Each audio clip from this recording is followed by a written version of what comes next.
അല്ലാഹുവിന്റെ ഖുർആൻ പറയുന്നു ഫലഖതഹമൽ ലഖമാ വമാ അദ്റാക വൽ ലഖമാ ഫക്കു റഖബാ ഔ ഇതാമു ഫീ യൗമിൻ ദി മസ്ലബാ യതീമൻ ലാ മത്റബാ ഔ മിസ്കീനൻ ലാ മത്റബാ. അല്ലാഹുവിന്റെ പരിശുദ്ധ ഖുർആൻ പറയുകയാണ് ഒരു അഖബ എന്ന് പറയുന്ന ഒരു സംഭവം മുഫസ്സിരീങ്ങൾ പറയുന്നു അതൊരു വല്ലാത്ത കടമ്പയാണ്. അതങ്ങ് കഴിഞ്ഞു പോയാൽ അവർക്ക് കിട്ടുന്നത് വളരെ പരിശുദ്ധമായ പുണ്യങ്ങളാണ്.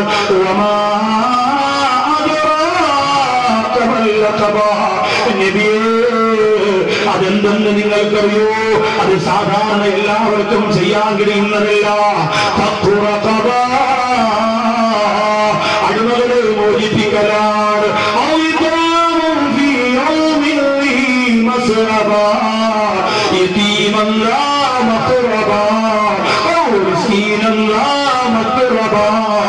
അല്ലാഹുവിന്റെ പരിശുദ്ധ ഖുർആൻ പറയുകയാണ് പട്ടിണി കിടക്കുന്ന പാവങ്ങള് കണ്ണീരെടുക്കുന്ന അനാഥ മക്കളെ സഹായിക്കലാണ്.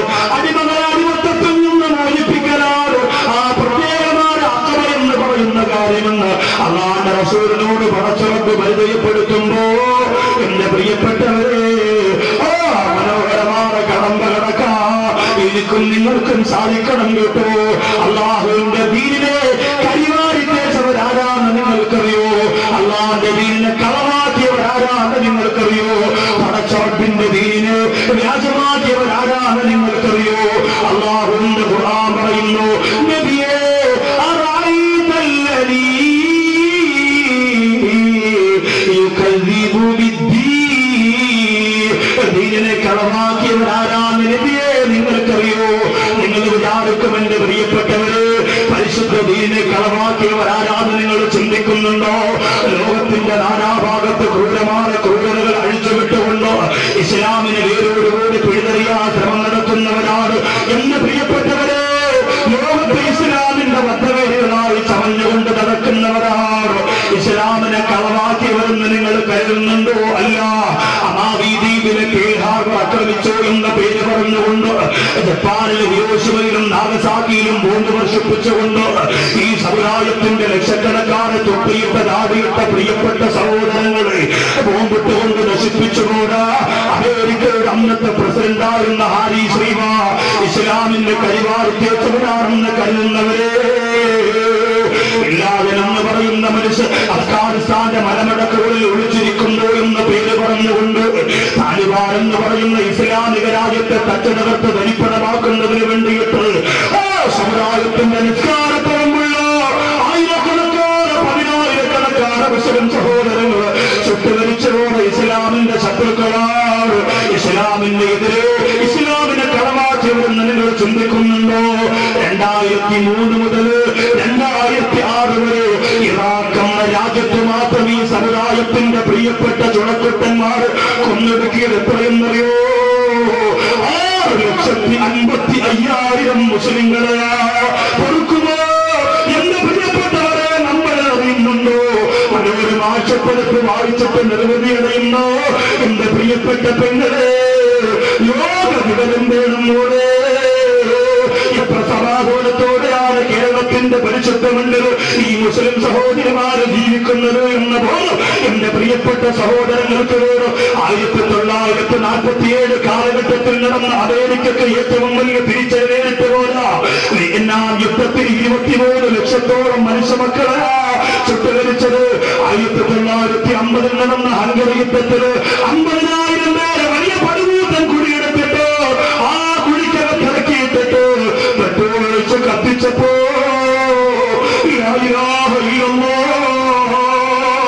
എന്ന തൗഹീദിന്റെ മന്ത്രമാ കുഴിക്കകത്ത് നിന്ന് റൂഹ് വിരിയുമ്പോ ആയിപ്പടരുന്ന തീക്കൊണ്ടാരത്തിനകത്ത് കിടന്ന് പൊട്ടിക്കിടന്നുകൊണ്ട് പറഞ്ഞു പോയെങ്കില് അല്ലാഹുവിന്റെ പരിശുദ്ധ ദീനിനെ വ്യാജമാക്കിയവരാരാണെന്ന് അല്ലാഹു പറയുമ്പോ അവരാരെയും അല്ലാഹു പറയുന്നില്ല, അവരാരെയും അല്ലാഹു പരിചയപ്പെടുത്തുന്നില്ല. സിന്ധു നദീതട സംസ്കാരത്തിന്റെ രാജ്യമായിരുന്ന അഫ്ഗാനിസ്ഥാനിൽ ചോരപ്പുരഴിക്കവരെ കുറിച്ച് പറയുന്നില്ല. 2.5 പതിറ്റാണ്ടുകാലം ഒരു രാജ്യത്തിന്റെ ഭരണാധികാരിയായിരുന്ന സദ്ദാം ഹുസൈൻ നിന്ദ്യനും ഭീഷണിമായ മുസ്ലിങ്ങൾ ഏറ്റവും അധികം ആദരിക്കുന്ന ബലിപെരുന്നാളിന്റെ പ്രഭാതത്തിന് കഴുത്തേക്ക് തൂക്കെടുത്തുകൊണ്ട് കൊലപ്പെടുത്തിയവരാണ് ഇസ്ലാമിന്റെ ബദ്ധവലികളെന്ന് ഖുർആൻ പറയുന്നില്ല. അല്ലാഹുവിന്റെ ഖുർആൻ പറയുന്നു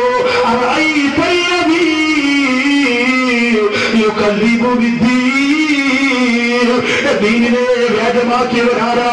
92 ഡിസംബറിൽ പാവപ്പെട്ട ബാബരി മസ്ജിദിന്റെ താഴികക്കുടങ്ങൾ നിലത്തേക്ക് വലിച്ചെറിയുമ്പോ ആ താഴികക്കുടത്തിന്റെ മണ്ണുവാറ് നെഞ്ചിൽ വെച്ചുകൊണ്ട് പൊട്ടിക്കരഞ്ഞോട് ശ്രീഭാഷയിട്ട് പോലും വിചാരിച്ചത് ഇവരൊക്കെ ഇസ്ലാമിനെ വ്യാജമാക്കിയവരെന്നാണ്.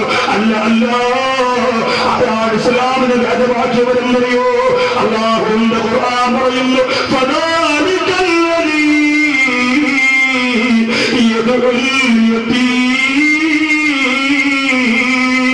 അവരനാഥ മക്കളെ ആട്ടിയോടിക്കുന്നവരോ, അവരെ യതീമിങ്ങൾക്ക് ഭക്ഷണം കൊടുക്കാത്തവരോ, അവരനാഥ മക്കളുടെ കാര്യങ്ങളിൽ ഇടപെടാത്തവരോ, അവരനാഥ മക്കളെ സഹായിക്കാത്തവരോ, അവരാണ് ദീനിനെ വ്യാജമാക്കിയവരെന്ന് സൂറത്തുൽ മാഊൻ.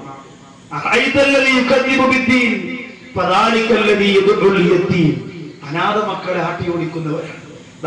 നവംബർ ഡിസംബർ മാസമാകുമ്പോ കലണ്ടറുമായിട്ട് എത്തിങ്ങാനുള്ള മക്കളും നമ്മൾ വലിയ ഹോജയായിട്ട് വാരക്കത്തടവിൽ കസേരയിരുന്നു. എവിടുന്നോ പറഞ്ഞേ, ഏത് കോളേജിന്നോ, എത്ര രൂപയാണ് 100 കലണ്ടർ വിട്ടാ കമ്മീഷൻ? എത്തിയും കുഞ്ഞാണ് വന്ന് നിൽക്കുന്നതെങ്കിൽ അള്ളാണ് എന്റെ പ്രിയപ്പെട്ടവരെ നമ്മൾ അങ്ങനെ ചോദിക്കുക. നമ്മുടെ കയ്യിൽ ഒന്നുമില്ലെങ്കിൽ മോനെ ഇഷ്ടംപോലെ കലണ്ടർ ഇവിടെ ഉണ്ട്, അതുകൊണ്ട് ഇത് തൽക്കാലം വേണ്ട, സന്തോഷമായിട്ട് അടുത്ത വീട്ടിൽ വെക്കൂ എന്ന് പറഞ്ഞങ്ങോട്ട് പറഞ്ഞു വിടണം. അല്ലാതെ നമ്മളിങ്ങനെ കയറി പിന്നെ ന്യായം ചോദിക്കും. അടുത്ത ഉസ്താദ് ആരാ, പ്രിൻസിപ്പാൾ ആരാ, എത്ര രൂപ മുക്കി, ഞാൻ കുറെ വിവരങ്ങളൊക്കെ അറിഞ്ഞല്ലോ എന്നൊക്കെ ചോദിച്ച് ആട്ടി ഓടിച്ച് കളിയാക്കി പരിഹസിച്ച് പറഞ്ഞു വിട്ടാൽ അവര് മനസ്സ് നൊന്തിട്ട് പോയാൽ നമുക്ക് രക്ഷപ്പെടാൻ പറ്റില്ല. അല്ലാഹുവിന്റെ റസൂൽ പെരുന്നാൾ സുദിനത്തിൽ പള്ളിയിലേക്ക് പോയപ്പോൾ വഴിയിൽ കണ്ട അനാഥ കുഞ്ഞിനെ അകതാരിൽ സ്വപ്നം വിടരും റൗള തന്നീലൂറങ്ങും പ്രവാചകരെ മദീനത്തെ മാട് തീരാവുകളെ പാറിപ്പറക്കും മീനാറുമീലേ. ഇന്ന് എത്രയോ പേര് മദീനത്ത് പോയി പൊട്ടിക്കരയുന്നുണ്ട്. ആ കണ്ണുനീര് പുഞ്ചിരിയാക്കാൻ അല്ലാഹുവിന്റെ റസൂൽ വിചാരിക്കുമ്പോ നടക്കുന്നുണ്ടെങ്കിൽ ഈ കുഞ്ഞിനെ തോളത്തേക്ക് കൈയിട്ടുകൊണ്ട് വീട്ടിലേക്ക് കൊണ്ടുപോയിട്ട് ഇത് നമ്മുടെ മോനാ എന്ന് പറഞ്ഞുകൊണ്ട് കൊടുപ്പിക്കാനും ഒരുക്കാനും പള്ളിയിലേക്ക് കൊണ്ടുപോകാനും പറഞ്ഞു പോയെങ്കിൽ നമ്മുടെ നാട്ടിലും നമ്മുടെ വീട്ടിലുമുള്ള അനാഥ മക്കളെ നമ്മൾ കളിയാക്കല്ലേ, നമ്മൾ കുറ്റപ്പെടുത്തല്ലേ, നമ്മൾ പരിഹസിക്കല്ലേ? നിങ്ങൾ ചിന്തിച്ചിട്ടുണ്ടോ? എന്റെ പ്രിയപ്പെട്ടവരെ, നമ്മുടെ മക്കൾ അനാഥരാകുന്നതിനെ കുറിച്ച് നിങ്ങൾ ചിന്തിച്ചിട്ടുണ്ടോ? ഇന്ന് വൈകുന്നേരം പ്രവാസനത്തിന് വേണ്ടി വരുമ്പോ എന്റെ കൂട്ടുകാരന് പഴയകാലത്തിന്റെ വാഹനം ഓടിച്ചു കൊണ്ടിരുന്ന അനസ് എന്ന് പറയുന്ന സഹോദരനും അദ്ദേഹത്തിന്റെ ഭാര്യയും മക്കളും എന്റെ ഒരു വാഹനത്തിൽ വന്ന് വീട്ടിലേക്ക് വന്നു. അടുത്ത ആഴ്ച വീട്ടിലേക്ക് പോവാൻ ദുആ ചെയ്യണമെന്ന് പറയാൻ വേണ്ടി വന്നപ്പോ കൂടെ ഒരു പൊന്നുമോനും കൂടി വന്നു. അതാരാന്റെ പ്രിയപ്പെട്ടവര്, ഒരു മാസത്തിന് മുമ്പ് മിണ്ടാപ്രാണിയായ ആടിന് വേണ്ടി ഇലയെടുക്കാൻ പോയ പ്രിയപ്പെട്ട സഹോദരന്റെ മണ്ടയിലേക്ക് ശരീരത്തിലേക്ക് JCB പുഴുതിട്ട് പോയ വലിയ ഒരു തെങ്ങ് വന്നടിച്ചപ്പോ മരണപ്പെട്ടു പോയ ആ അനസ് എന്ന് പറയുന്ന കൂട്ടുകാരന്റെ ഇക്കാല മകനാ കൂടെ വന്നത്. സുബ്ഹാനല്ലാഹ്, ചക്കപ്പഴം പോലെ മനോഹരമായിരിക്കുന്ന പ്രിയപ്പെട്ട പൊന്നുമോന്റെ മുഖം കണ്ടപ്പോ വല്ലാതെ മനസ്സ് നിറഞ്ഞു പിറന്നു വീണ് 2 വർഷം കഴിയുമ്പോൾ തന്നെ യതീമായി പോകുന്നതിന്റെ സങ്കടം എത്ര വലുതാണ്. എല്ലാവരും യതീമെന്ന് നമ്മുടെ മക്കളെ വിളിക്കുന്ന രംഗത്തെ കുറിച്ച് ഈ സദസ്സിൽ വന്ന് നിങ്ങളൊന്ന് ചിന്തിച്ചു നോക്കിയേ. നമ്മുടെ മക്കളെ യതീമെന്ന് വിളിച്ചാൽ നമുക്ക് സഹിക്കാൻ പറ്റുമോ?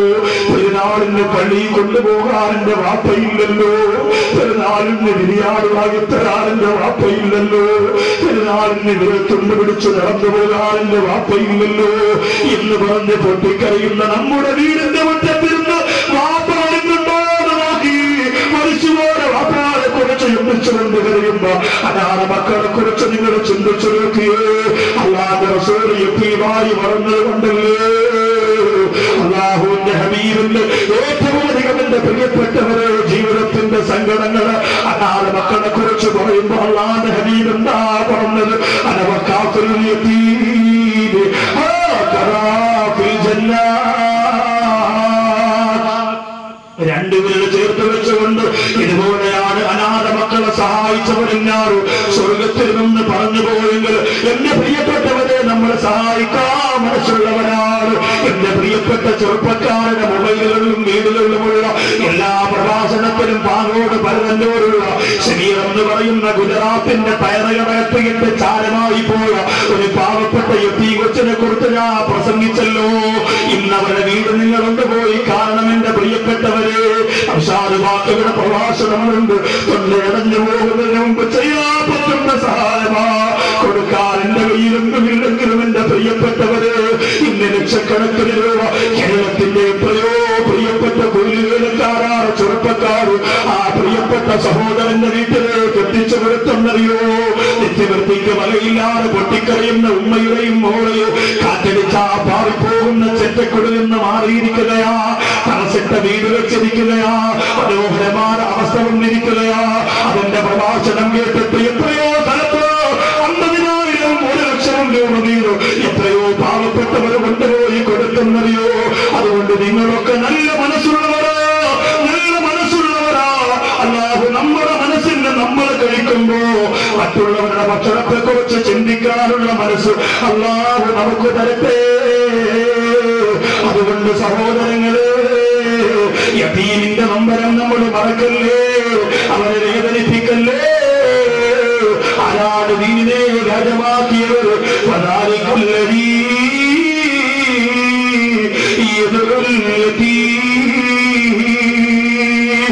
അവരെ അനാഥ മക്കളെ ആട്ടി ഓടിക്കുന്നത്, അവരെ കളിയാക്കാൻ പാടില്ല. അനാഥ മക്കളുടെ തലയിൽ ഇങ്ങനെ ഒന്ന് തടവിയാൽ ഓരോ രോമവും അനുസരിച്ച് നിനക്ക് നന്മകളെ അല്ലാഹു അധികരിപ്പിക്കും. അതുകൊണ്ടാണ് യതീംഖാനയിലുള്ള എല്ലാ മക്കളെയും ഉസ്താദുമാരും മൊട്ടയടിച്ച് നിർത്തുന്നത്. അങ്ങനെ തടവി പ്രതിഫലം കൊണ്ടുവേണ്ട, അരിയും സാധനങ്ങളൊക്കെ കൊണ്ട് തന്നിട്ട് പ്രതിഫലം കൊണ്ടുപോയാൽ അതുകൊണ്ട് നിർത്തുന്നതല്ല. ഇപ്പോഴ് നമ്മൾ ആലോചിച്ച് നോക്കി, ഞാൻ ഈ അടുത്ത സാധനം ഞാൻ വിയർക്കുന്നത് കൊണ്ട് മുടി ഒരുപാട് വെട്ടിക്കളയുന്ന കൂട്ടത്തിൽ മുടി തീർത്ത് ഞാൻ ഒരു പ്രാവശ്യം ക്ലീൻ ആക്കിക്കൊണ്ട് പ്രസംഗിക്കാൻ വന്നപ്പോൾ ഒരു കൂട്ടുകാരൻ ഉസ്താദെ നമുക്കൊക്കെ വലിയ സങ്കടമുണ്ട് കേട്ടോ, നിങ്ങൾ ഇങ്ങനെ മുടിവിട്ട് ഇത്രയും വേണ്ടായിരുന്നു. ഞാൻ മുടിവിട്ടിനെ കുറിച്ചാണ് പറയാം. മുടി എന്ന് പറയുന്നത് ചെറുപ്പക്കാർക്ക് ഒരു രസമാണ്. അതുകൊണ്ട് തന്നെ ദർസിൽ പഠിക്കുമ്പോൾ ഉസ്താദുമാര് യതീം മക്കളാണെങ്കിലും അല്ലാത്ത മക്കളാണെങ്കിലും മുടി നല്ലതുപോലെ വെട്ടാൻ പറയുന്നത് എന്തുകൊണ്ടാണെന്നറിയോ? ഇവർ പഠിച്ചുകൊണ്ടിരിക്കുമ്പോൾ പിന്നെ ഈ കിതാബിനകത്ത് കണ്ണട വെച്ചിട്ട് അതിലൂടെ നോക്കിക്കൊണ്ടിരിക്കും. അത് സ്വഭാവം ഉണ്ടാവും. അതുകൊണ്ടാണ് ഉസ്താദുമാർ ആ രീതിയിൽ മുടി നല്ലതുപോലെ വെട്ടിയിട്ട് ഇൽമു പഠിക്കാൻ മുത്തഅല്ലിമാകാൻ പറയുന്നത്. അതുകൊണ്ടാണ്. ഇന്ന് പിന്നെ അതൊന്നും നടക്കൂല. ഇന്ന് ദർസിൽ ആ പരിപാടിയൊന്നും നടക്കത്തില്ല. ദർസ് നടത്തുന്നവരോട് ചോദിച്ചാൽ അറിയാം. ചാത്തന്നൂര് ഭാഗത്ത് ഒരു ദർസിലേക്ക് വന്ന പ്രിയപ്പെട്ട കൊച്ച് തന്റെ ഉസ്താദിനോട് നിബന്ധന വെച്ചത് എന്താണെന്നറിയോ? മോൻ പുറത്ത് നിൽക്കാൻ വാപ്പ അകത്ത് പോയിട്ട് മനോരമ ആഴ്ചപ്പതിപ്പ് വായിക്കാനുള്ള സൗകര്യം സജീവ് കൊടുക്കണം. എങ്ങനെ ഇവിടെ നിർത്താൻ പറ്റും? അത് പറഞ്ഞു നമുക്ക് ആലോചിക്കാം. കാരണം എന്താ, കുട്ടികളില്ലെങ്കിൽ കമ്മിറ്റിക്കാരെ അടുത്ത ആഴ്ച പിരിച്ചുകൊണ്ടെന്ന് പറഞ്ഞിരിക്കാം. മനോരമയോ മംഗളോ വെള്ളിയാഴ്ചത്തോ എന്നുമായിക്കോട്ടെ, നമ്മുടെ കാര്യം നടക്കണ്ടേ? ആ രീതിയിൽ നിയമം വെച്ചുകൊണ്ട് കുട്ടികൾ അറിയിക്കാൻ അല്ലാഹു കാത്തിരക്ഷിക്കട്ടെ. നല്ല മുദരിസീങ്ങൾ എടുത്ത് അൽഹംദുലില്ലാ തഖ്വയുള്ള മുത്തഖീങ്ങളായ ഉസ്താദുമാരുണ്ട്. ദറസെന്ന് പറഞ്ഞാൽ വലിയ കഷ്ടപ്പാട് നമ്മൾ വിചാരിക്കണ വരുന്നില്ല, ഒരുപാട് ത്യാഗം. അപ്പോ അങ്ങനെയുള്ളവരുടെ അടുത്ത് അൽഹംദുലില്ലാ ഇപ്പോഴും 10, 30, 35 നല്ല രസ്യം കുട്ടികൾ മുത്തഅല്ലിമീങ്ങൾ ഇൽമു പഠിക്കുന്ന, ഒരു സലാത്തിൽ നിന്നും ഒരു ദിക്റിൽ നിന്നും ഒരു ദുആ ചെയ്യുന്നു. അങ്ങനെയുള്ള മഹത്തായ മഹാന്മാരായ ഉസ്താദുമാർക്ക് അല്ലാഹു സുബ്ഹാനഹു വ തആല ദീർഘായുസ്സ് കൊടുക്കട്ടെ. വണ്ടൂര് ഒരു ഉസ്താദ് ഉണ്ടായിരുന്നല്ലോ, കാഴ്ചയില്ല, കട്ടിലിൽ കിടന്നുകൊണ്ട് ദർസെടുക്കും. അൽഹംദുലില്ലാ അല്ലാഹു അങ്ങനെയുള്ളവരുടെ ഗുരുത്വം നമുക്ക് തരട്ടെ. ഇന്നലെ ഇവിടെ ഉദ്ഘാടനം ചെയ്ത ബഹുമാനപ്പെട്ട മുഹമ്മദ് കുട്ടി ഉസ്താദ്, അദ്ദേഹമാണ് ഇവരെയൊക്കെ പഠിപ്പിച്ചത്. അദ്ദേഹവും ഇപ്പോഴും നിലവിൽ ദർസെടുക്കുന്നയാൾ. നമ്മുടെ ഉസ്താദുമാര് ഇവർക്കൊക്കെ അല്ലാഹു ആയുസ്സും ആരോഗ്യവും ആഫിയത്തും കൊടുക്കുമാറാകട്ടെ എന്ന് മനസ്സിൽ തട്ടി മനസ്സ് നൊന്ന് ഞാൻ ദുആ ചെയ്യാം. അവരുടെ നഷ്ടം നമുക്കൊരു നഷ്ടമാണ്. അവര് നമ്മളിൽ നിന്ന് വിട പറഞ്ഞു പോയാൽ തീരാ ദുഃഖമാണ്. അല്ലാഹു കാത്തിരക്ഷിക്കുമാറാകട്ടെ. അപ്പൊ ഒന്ന് അനാഥ മക്കളെ ആട്ടി ഓടിക്കുന്നവരാണ്. രണ്ടാമത്തേതോ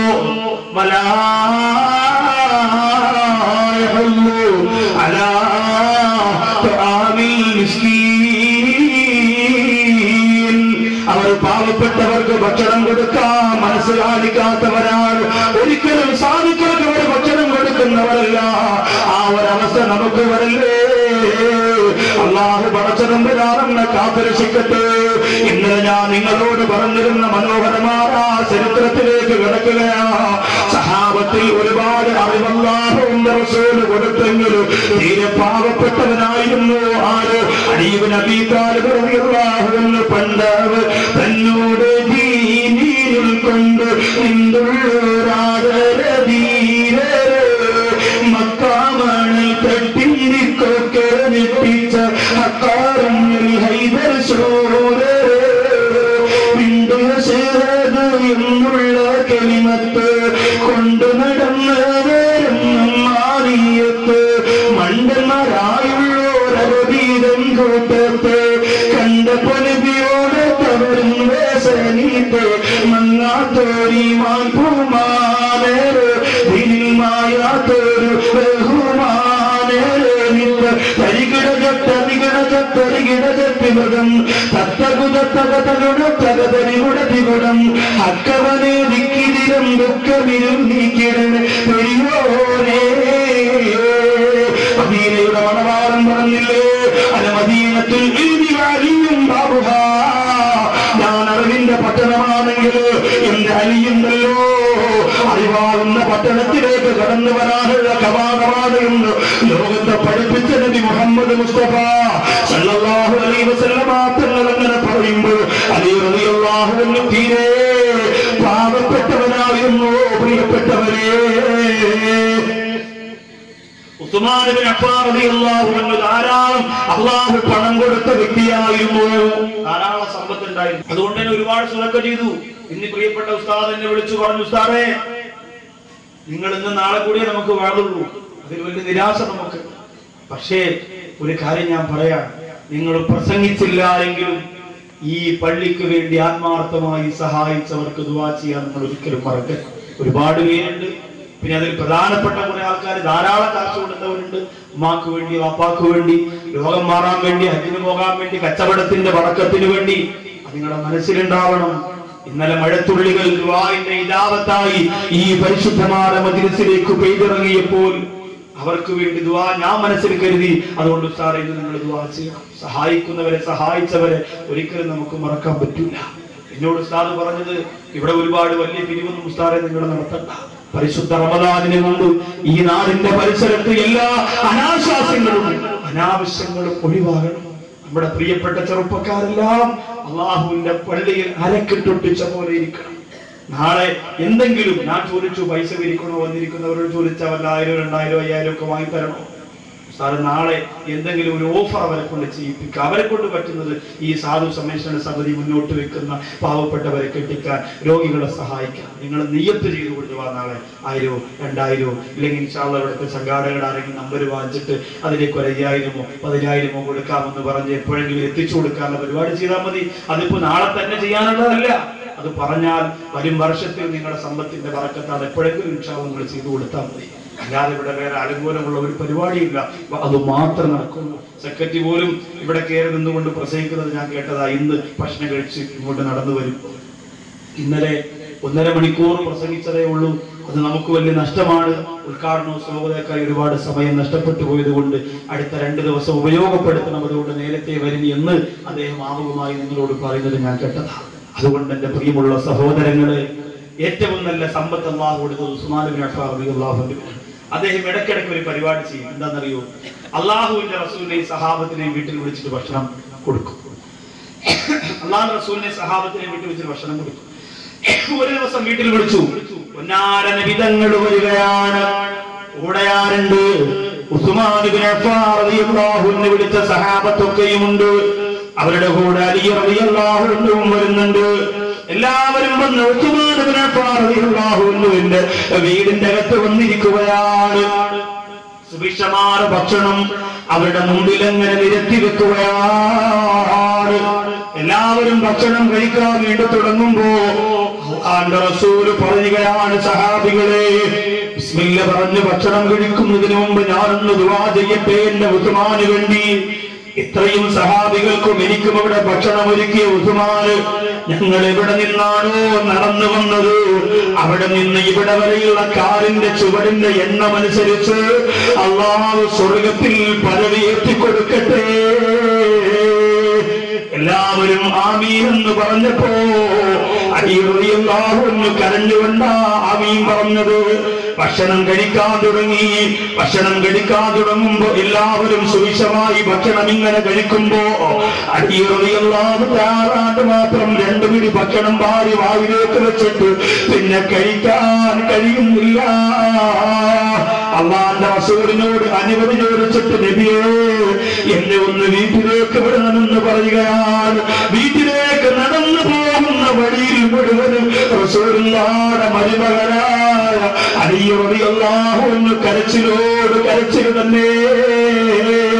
വീട്ടിൽ വന്നു കയറുമ്പോ അവിടെ ഇരിക്കുന്നതാരാ? ലോകത്തല്ലാഹു പടച്ച ഏറ്റവും വലിയ രാജകുമാരിയായ സ്വർഗീയ കഥാപാത്രമായ ഫാത്തിമത്തുൽ സുഹ്റ റളിയല്ലാഹു അൻഹാ. അടിയാറ് ഞങ്ങളുടെ ജീവിതത്തിന്റെ ഏറ്റവും വലിയ സമ്പാദ്യമേ, ഒരുപാട് സഹാബത്ത് കൊതിച്ചിട്ട് കിട്ടാത്ത കനിയെ അലി റളിയല്ലാഹു അൻഹു വീട്ടിൽ വരുമ്പോ പുഞ്ചിരി തൂവിയിട്ട് വാതിൽ അങ്ങനെ നിൽക്കുകയാണ്. എന്ത് രസമായിരിക്കും ആ കാഴ്ചയെന്ന് നിങ്ങൾ ചിന്തിച്ചേ. എന്റെയും നിങ്ങളെയും ഭാര്യമാര് നിൽക്കുന്ന പോലെയല്ല. അല്ലാഹുവിന്റെ റസൂൽ പറഞ്ഞില്ലേ, എന്റെ ഫാത്തിമയുടെ പുഞ്ചിരിയാണ് എനിക്ക് ഏറ്റവും കൂടുതൽ ഇഷ്ടം. എന്റെ ഫാത്തിമയുടെ ശബ്ദമാണ് എനിക്ക് ഏറ്റവും കൂടുതൽ ഇഷ്ടം. എന്റെ ഫാത്തിമയുടെ മുഖമാണ് എനിക്ക് ഏറ്റവും കൂടുതൽ ഇഷ്ടം. എന്റെ ഫാത്തിമാന്റെ കൂടെ സംസാരിക്കലാണ് എനിക്ക് ഏറ്റവും കൂടുതൽ ഇഷ്ടം. എന്റെ ഫാത്തിമാന്റെ കൂടെ കിടക്കലാണ് എനിക്ക് ഏറ്റവും കൂടുതൽ ഇഷ്ടം.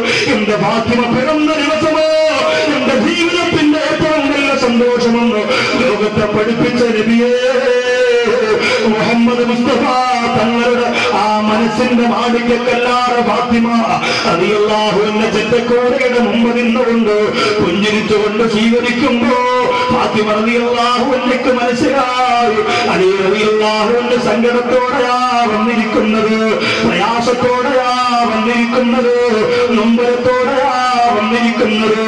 ആ സമയത്തിന്റെ പ്രിയപ്പെട്ടവരെ ഫാത്തിമ റളിയല്ലാഹു തആല ചോദിക്കുകയാ, എന്റെ പ്രിയപ്പെട്ട ഭർത്താവേ, അങ്ങ് സാധാരണ വരുന്ന പോലെയല്ലോ എന്ന് വന്നിരിക്കുന്നത്. ഒരുപാട് സങ്കടമുണ്ടല്ലോ, അങ്ങയുടെ മനസ്സിലുണ്ടോ പ്രയാസം കുടുങ്ങിയിട്ടുണ്ടല്ലോ, എന്തേ കാരണമെന്ന് ചോദിക്കുമ്പോ അലി റളിയല്ലാഹു അൻഹു ഒന്നും മിണ്ടുന്നില്ല. ഫാത്തിമ റളിയല്ലാഹു അൻഹ ചോദിക്കാൻ, അലിയേ എന്തേ അങ്ങൊന്നും പറയാത്ത അലിയേ? എല്ലാ കാര്യങ്ങളും എന്നോട് തുറന്നു പറയുന്ന, എല്ലാ സങ്കടങ്ങളോടും എല്ലാ സന്തോഷങ്ങളും എന്നോട് പങ്കുവെക്കുന്ന എന്റെ പ്രിയപ്പെട്ടവരെന്തേ എന്നോടൊന്നും പറയാത്തതെന്ന് ചോദിക്കുമ്പോ അലി റളിയല്ലാഹു അൻഹു പറയുന്ന, ഫാത്തിമ ഞാൻ പറഞ്ഞാ നിനക്ക് പരിഹരിച്ചു തരാൻ പറ്റോ? എന്റെ വിഷമം പറഞ്ഞാ, എന്റെ സങ്കടം പറഞ്ഞാ നിനക്ക് പരിഹരിച്ചു തരാൻ പറ്റോ? എങ്കിലേ ഞാൻ പറയോളെന്ന് പറഞ്ഞപ്പോ നെഞ്ചിലേക്ക് കൈവച്ചുകൊണ്ട് പ്രവാചകന്റെ പെണ്ണുമാവ് പറയുന്നു, അലിയേ എന്ത് പ്രശ്നമുണ്ടെങ്കിലും പറഞ്ഞോ. ചന്ദ്രനെ പിളർത്തിയ പ്രവാചകന്റെ പൊന്നുമോളാണെങ്കിൽ, ഈ മോള് റസൂലുള്ളാഹിയുടെ കരളിന്റെ കഷണമാണെങ്കിൽ നിങ്ങളുടെ ആഗ്രഹം ഞാൻ നടത്തി തരുമെന്ന് പറഞ്ഞപ്പോ അലി റളിയല്ലാഹു തആല അൻഹു പറയുന്നു, ഫാത്തിമ എല്ലാ സഹാബത്തും നിന്റെ കാരുണ്യത്തിന്റെ നിറദീപമായ ഹബീബ് ഇന്നിതാ റസൂലുള്ളാഹി സ്വല്ലല്ലാഹു അലൈഹി വസല്ലമയുടെ കൂടെ ഒരുമിച്ച് സഹാബത്തല്ല ഉസ്മാൻ ഇബ്നു അഫ്ഫാൻ റളിയല്ലാഹു അൻഹുവിന്റെ വീട്ടിലേക്ക് എത്തിയിട്ടുണ്ട്. ഫാത്തിമ അവിടെ എത്തിയപ്പോഴോ നല്ല സുവിശേഷമായ ഭക്ഷണം തയ്യാറാക്കി. അവൻ അല്ലാഹു പണം കൊടുത്തത് കൊണ്ടല്ലേ, എന്റെ ഉസ്മാൻ അല്ലാഹു കാശ് കൊടുത്തത് കൊണ്ടല്ലേ അങ്ങനെ തയ്യാറാക്കിയപ്പോ നമ്മുടെ ഹബീബ് ദുആ ചെയ്തതെന്ന് നിനക്കറിയോ ഫാത്തിമ? പള്ളിയിൽ നിന്ന് ഇറങ്ങി നടന്നത് മുതൽ ഈ വീടെത്തുന്നത് വരെ എത്ര ചുവട്ടടിയുണ്ടോ, എത്ര കാൽപ്പാടുണ്ടോ, അതിനൊക്കെ അർഹമായ പദവി അല്ലാഹു സ്വർഗത്തിന് ഉസ്മാന് കൊടുക്കട്ടെ എന്ന് പറയുമ്പോ ഈ അലിയിന് എന്നാണ് അങ്ങനെ ഒരു പ്രാർത്ഥന കിട്ടുന്നത്? ഫാത്തിമ ഒരു നേരത്തെ ഭക്ഷണം പോലും കഴിക്കാൻ നിവൃത്തിയില്ലാതെ ഈ വീടിനകത്ത് പട്ടിണി കിടക്കുന്ന എനിക്ക് എങ്ങനെയാണ് ഫാത്തിമ എന്റെ വീടിനകത്ത് റസൂലുള്ളാഹിനെ കൊണ്ടുവരാ കഴിയുന്നത്? എന്റെ വീടിന്റെ അകത്ത് സഹാബത്ത് വന്ന് ഭക്ഷണം കഴിക്കുന്നത് എനിക്ക് വേണ്ടി അല്ലാഹുവിന്റെ ഹബീബ് എന്റെ ഈ വീടിന്റെ അകത്ത് ഭക്ഷണം കിടപ്പത് കൊണ്ട് ദുആ ചെയ്യുന്നത് എനിക്ക് കൊതിയുണ്ട് ഫാത്തിമ. ഉസ്മാൻ മാത്രം നടത്തിയാ മതിയോ എനിക്ക് വേണ്ടേ? ഫാത്തിമ റളിയല്ലാഹു അൻഹാ ആദ്യമായി അലിയാർ ഞങ്ങളുടെ മനസ്സിന്റെ സങ്കടം കണ്ടപ്പോ കണ്ണീര് തുടച്ചിട്ട് പറയുക, അലിയേ നിങ്ങൾ സങ്കടപ്പെടണ്ട, നാളെ വിളിച്ചോ എന്റെ ഹബീബിനെ, നാളെ വിളിച്ചോ. സഹാബത്തിനെ എത്ര പേരെയാണ് നിങ്ങളും നാളെ വിളിച്ചോ? നാളെ അവർക്ക് ഇന്ന് വരെ അവരെ കഴിച്ചിട്ടില്ലാത്ത ഭക്ഷണം നമുക്ക് കൊടുക്കാം. അലിയറിയാഹുന്ന് പറയുന്ന ഫാത്തിമ എന്നെ കളിയാക്കയാണോ, എന്നെ പരിഹസിക്കയാണോ? ഒരു നേരത്തെ ഈന്തപ്പഴം പോലും കഴിക്കാൻ നിവൃത്തിയില്ലാതെ പൊട്ടിക്കരഞ്ഞുകൊണ്ടിരിക്കുന്ന ഞാനും നീയും എങ്ങനെയാണ് ഇത്രയും സഹാബികൾക്ക് ഭക്ഷണം കൊടുക്കുക? നിന്റെ ഹബീബിനെ വിളിച്ച് അപമാനിക്കുന്നത് എങ്ങനെയാ? ഫാത്തിമ റളിയല്ലാഹു അൻഹ പറഞ്ഞു, നിങ്ങൾ പൊയ്ക്കോ. ഫാത്തിമയാ പറയുന്നത് റസൂലുള്ളാഹിയുടെ കരളിന്റെ കഷണമെന്ന് ലോകത്തോട് പൊന്നാട് നബിതങ്ങൾ പറഞ്ഞിട്ടുണ്ടെങ്കിൽ ഫാത്തിമയാ പറയുന്നത് നിങ്ങൾ പൊയ്ക്കോ. അലി റളിയല്ലാഹു അൻഹു ചോദിച്ചു, എന്തേ ഫാത്തിമ നീ പറയുന്നത്? ഫാത്തിമ റളിയല്ലാഹു തആല അൻഹ ഒരു വലിയ പാത്രം സംഘടിപ്പിക്കുകയാ. എന്നിട്ട് അന്ന് എങ്ങനെയാണോ പാചകത്തിന് വേണ്ടി അടുപ്പ് കൂട്ടിയിരുന്നത് അതുപോലെ കൂട്ടിയിട്ട് വലിയ പാത്രം അതിന്റെ മുകളിൽ വെക്കുകയാ. എന്നിട്ട് വലിയ ഒരു മൂടി കൊണ്ട് മൂടി വെക്കുകയാ. എന്നിട്ട് ആ പാത്രത്തിന്റെ മുകളിൽ പിടിച്ചുകൊണ്ട് ലോകത്തിന്റെ നായകന്റെ കരളിന്റെ കഷണം പറഞ്ഞതെന്തെന്നറിയോ? എന്റെ ഹബീബിന്റെ ഹക്കുണ്ട്, നാളെ ഇത് നടന്നിരിക്കണം റബ്ബേ. എന്റെ ഭർത്താവിന്റെ മനസ്സിന്റെ കണ്ണീര്, എന്റെ ഭർത്താവിന്റെ ഉടഞ്ഞുപോയ കൽബുണ്ടല്ലോ, എനിക്ക് മാറ്റിയെടുക്കണം റബ്ബേ. അത് നാളെ ഹബീബ് വരുമ്പോ, സഹാബത്ത് വരുമ്പോ ഈ പാത്രം നിറച്ചെനിക്ക് ഭക്ഷണം വേണമെന്ന് പറഞ്ഞ് ഫാത്തിമ റളിയല്ലാഹു അൻഹ നിസ്കാരം തുടങ്ങി. അലി റളിയല്ലാഹു അൻഹുവിന് എന്ത് ചെയ്യണമെന്നറിയാൻ വയ്യ. റസൂലുള്ളാഹി സഹാബത്തിനെയും വിളിക്കുമ്പോ നാണം കെടുമോ? അവരെ പരിഹരിച്ചവരിൽ പെട്ടുപോകുമോ? ഉള്ള സ്ഥാനവും സ്നേഹവും ഒക്കെ നഷ്ടപ്പെടുമോ? എല്ലാം തകർന്നടിയുമോ? ഒന്നും ചിന്തിക്കുന്നില്ല. റസൂലുള്ളാഹിയെ വിളിക്കാൻ നബിയേ നാളെ ഉച്ചയ്ക്ക് എന്റെ വീട്ടിലാണ്, ഇന്ന് ഉസ്മാന്റെ വീട്ടിൽ പോയ പോലെ നാളെ എന്റെ വീട്ടിൽ വരെ നബിയേ. ഓരോ സഹാബിയുടെയും വീട്ടിലേക്ക് ചെല്ലുകയാണ്. എന്റെ വീട്ടിൽ നാളെ വരെ ഞാൻ നിങ്ങൾക്ക് ഭക്ഷണം ഒരുക്കിയിരിക്കുകയാണ്. സഹാബികളൊക്കെ ഞെട്ടിപ്പോയി. അലിയിനെ വിടുന്നാണ് എത്രത്തോളം കാശ് വരുന്നത്, ഞങ്ങൾക്ക് ഭക്ഷണം തരാ, എത്രത്തോളം സൗകര്യം അലിയിനെ വിടുന്ന. എല്ലാ സഹാബികളും അല്ലാഹുവിന്റെ റസൂലിന്റെ പിന്നിൽ അണിനിരന്നുകൊണ്ട് പിറ്റേന്ന് അലിയാർ ഞങ്ങളുടെ വീട്ടിലേക്ക് നടന്നു വരുമ്പോ അലി റളിയല്ലാഹു അൻഹു വീടിന്റെ അകത്ത് കിടന്ന് ഞെരിവിരി കൊള്ളുകയാ. ഫാത്തിമ റളിയല്ലാഹു അൻഹ പറയുന്നു, അലിയേ അല്ലാഹുവിന്റെ ഹബീബിന്റെ പേരിൽ സലാത്ത് ചൊല്ലിയിട്ട് ഇന്നലെ ഞാനും നിങ്ങളും എടുത്തു വെച്ച പാത്രത്തിന്റെ മുടിയൊന്ന് തുറക്കണം. എന്റെ പ്രിയപ്പെട്ടവരെ, ഇത് MD വാസുദേവൻ നായർ എഴുതിയ കഥയല്ല, കമലാസുര എഴുതിയിട്ട് വെച്ചിട്ട് പോയ നോവലല്ല, പത്മരാജന്റെ തിരക്കഥയല്ല. എന്റെ സഹോദരങ്ങൾക്കതല്ലേ അറിയുള്ളൂ. ഇസ്ലാമിന്റെ ചരിത്രങ്ങളെ ചവിട്ടി തേച്ചുകൊണ്ടിരിക്കുന്ന എന്റെ പ്രിയപ്പെട്ട യുവത്വമേ, ഇത് പഠിക്കണേ, നിങ്ങൾ പഠിക്കണേ. എന്നിട്ട് മദീനയുടെ മണവാളിന് വേണ്ടി ലക്ഷക്കണക്കാരെ സലാത്ത് ചൊല്ലിയിട്ട് ജീവിതത്തിന്റെ പട്ടിണി മാറോ, കട്ടറ മാറോ, ദുരന്തം മാറോ, ദുരിതം മാറോ. അല്ലാഹുവിന്റെ ഹബീബിന് സലാത്ത് സമർപ്പിച്ചിട്ട് പൊട്ടിക്കരഞ്ഞിട്ട് ദുആ ചെയ്തു. ഉറപ്പ് വിശ്വാസമുള്ളവരുടെ മനസ്സിൽ അൽഹംദുലില്ലാഹ് എന്റെ മറുപടി ഉറപ്പ്, അതിനൊരു സംശയവും വേണ്ട. എത്രയോ മജ്‌ലിസിന്റെ വേദി തകർന്നു പോകുന്ന തരത്തിലുള്ള കൊടുങ്കാറ്റും പേമാരിയും മദീനയുടെ മണവാഹന് സലാത്ത് വളർന്നുകൊണ്ട് നിർത്തിയതിന്റെ പ്രിയപ്പെട്ട പ്രിയപ്പെട്ട ചെറുപ്പക്കാരെ കണ്ടിട്ടില്ലേ? അത് റസൂലുള്ളാഹിയോടുള്ള മഹബത്തിന്റെ ഭാഗമാണ്. അല്ലാഹുവിന്റെ റസൂലിനെ കുറിച്ച് ആവശ്യമില്ലാത്ത കാര്യങ്ങളുണ്ട് തമ്മിലടിച്ച് ഈ സമുദായത്തെ ഭിന്നിപ്പിച്ച് ഭിന്നമാക്കാറ്. എന്റെ പ്രിയപ്പെട്ടവരെ, നമുക്ക് ആനന്ദിക്കാറുള്ള വീട്, ആ വീടിൽ നീ ഭക്ഷണം കഴിക്കുന്ന ദൈവന്റെ പേരുടെ മുന്നിൽ ഏതെങ്കിലും ഒരു പാവപ്പെട്ടവനെ നാടിനവരെ വിളിച്ചിരുത്തിയിട്ടുണ്ടോ? നിന്റെ വീട് വൃത്തിയാക്കുന്ന വേലക്കാരനെ ഇരുത്തിയിട്ടുണ്ടോ? നിന്റെ പുരയിടം ശുചീകരിക്കുന്ന കൂലിക്കാരനെ ഇരുത്തിയിട്ടുണ്ടോ? റസൂലിനെ പഠിപ്പിക്കുന്നതാണ്.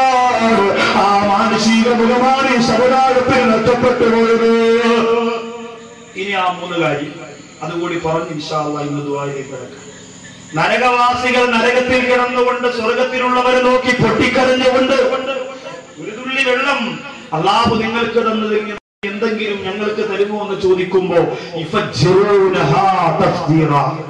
വിരലുകൾ കൊണ്ട് സ്വർഗത്തിൽ അരുവികൾ ഉണ്ടാക്കുന്ന ഒരു വിഭാഗം. അവരാരാണ്? അവർക്ക് 3 വിശേഷണമാണ് പരിശുദ്ധ ഖുർആൻ പറയുന്നത്. ബൈബിൾ അംഗീകരിക്കുന്ന ക്രിസ്തീയ പുരോഹിതന്മാരൊരു നായയുടെ കഥ പറയുന്നുണ്ട്. ഈ 3 നായകളെയും മുന്നിൽ വെച്ച് ചർച്ച ചെയ്യുമ്പോൾ പരിപൂർണമായും അള്ളാഹു പടച്ച നജസെന്ന് ഈ സമുദായം പറയുന്ന നായയിൽ നിന്ന് ഒരു മനുഷ്യന് പഠിക്കാൻ 10 ഗുണപാഠങ്ങളുണ്ട് എന്ന് ബഹുമാനപ്പെട്ട ഹസൻ ബസരി റളിയല്ലാഹു അൻഹു പറയാൻ.